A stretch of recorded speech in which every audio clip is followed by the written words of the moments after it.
আসসালামু আলাইকুম গাইস, আপনারা সবাই কেমন আছেন? হোপফুলি আপনারা সবাই অনেক অনেক অনেক ভালো আছেন। তো বহু অপেক্ষা, বহু প্রতীক্ষা এবং বহু স্বপ্ন শেষ করে আজকে আমাদের ফাইনালি ম্যাকাওর যে শেডটা ছিল সেটা কিন্তু রেডি হয়ে গেছে। তো সেই ম্যাকাওর শেডটা আপনাদেরকে দেখানোর জন্য আজকে আসছি এবং আমার ম্যাকাওগুলো আজকে বড় খাঁচায় ছাড়বো। তো সেটাই আপনাদের সাথে আজকে শেয়ার করব, এক্সপিরিয়েন্সটা কেমন ছিল এবং বড় খাঁচায় দিয়ে আমার পাখিগুলো কেমন আছে সেগুলো আপনাদেরকে দেখাবো। তো চলুন আমরা ভিডিওটা স্টার্ট করি। গাইজ, আমার তো 2 পেয়ার ম্যাকাও ছিল। সেই ম্যাকাওগুলো এখন আমি আমার প্রথম পেয়ারটাকে আমি আমার বড় খাঁচার ভিতরে ছাড়তেছি। দেখছেন পাখিগুলো কিন্তু অনেক ভালো ফ্রেন্ডলি টেম আছে এখনও। ইনশাল্লাহ এগুলো সবসময় থাকবে, কারণ আমি ওদের সাথে অনেক ভালো বন্ডিং রাখছি, অনেক ভালোভাবে ওদের সাথে মিশতেছি। তো বড় খাঁচায় দিয়ে কিন্তু ওরা অনেক বেশি স্বাচ্ছন্দ্য বোধ করতেছে, কারণ দেখছেন এখন কিন্তু পাখিগুলো উড়াউড়ি করতে পারতেছে খাঁচার ভিতরে অনেক সুন্দরভাবে। আসলে আমরা যা মনে করি ক্যামেরাতে যেরকম দেখতে মনে হয় ম্যাকাও পাখি, আসলে কিন্তু তেমন না। বাস্তবে কিন্তু এর থেকেও আরো বেশি অনেক বড় হয় ম্যাকাও পাখি।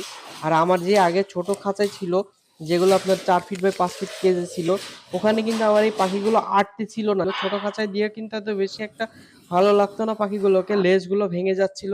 তো যার কারণে কিন্তু তাড়াহুড়া করে কিন্তু আমি আমার এই বড় শেডটা তৈরি করে ফেললাম আমার ম্যাকাওর জন্য। তো মাশাআল্লাহ সবাই আমার পাখিগুলোর জন্য দোয়া করবেন।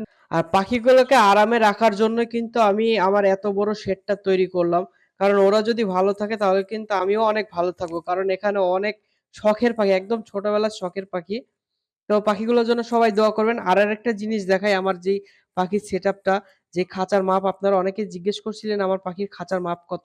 তো আমি কিন্তু 8 ফিট বাই 10 ফিট সাইজের খাঁচা বানাইছি। দেখতে পাচ্ছেন সামনের ফ্রন্ট সাইডটা 8 ফিট বাই 10 ফিট আর বাকিটা 10 ফিট বাই 10 ফিট।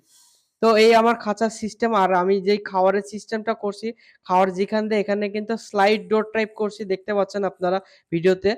তো এরকম স্লাইড ডোর টাইপ এবং ২ টা খাবারের বাটি থাকবে, একটাতে পানি একটাতে খাবার। তো এই ছিল আমার পাখির খামারের আপডেট। তো সবাই দোয়া করবেন আমার ম্যাকাওগুলোর জন্য। আর আজকে কিন্তু আমি আমার যে আফ্রিকান গেরে প্যারট গুলো ছিল সেগুলোকেও কিন্তু আমি ব্রিডিং বক্স লাগিয়ে দিছি। তো দেখা যাক আমার আফ্রিকান গেরে প্যারট গুলো সামনে ভালো ডিম বাচ্চা করে কিনা। তো ডিম বাচ্চা যদি করে তো আপনাদের সাথে সেই এক্সপেরিয়েন্সটা শেয়ার করব। তো দেখা হবে নেক্সট ভিডিওতে গাইস। আসসালামু আলাইকুম, টাটা, বাই বাই।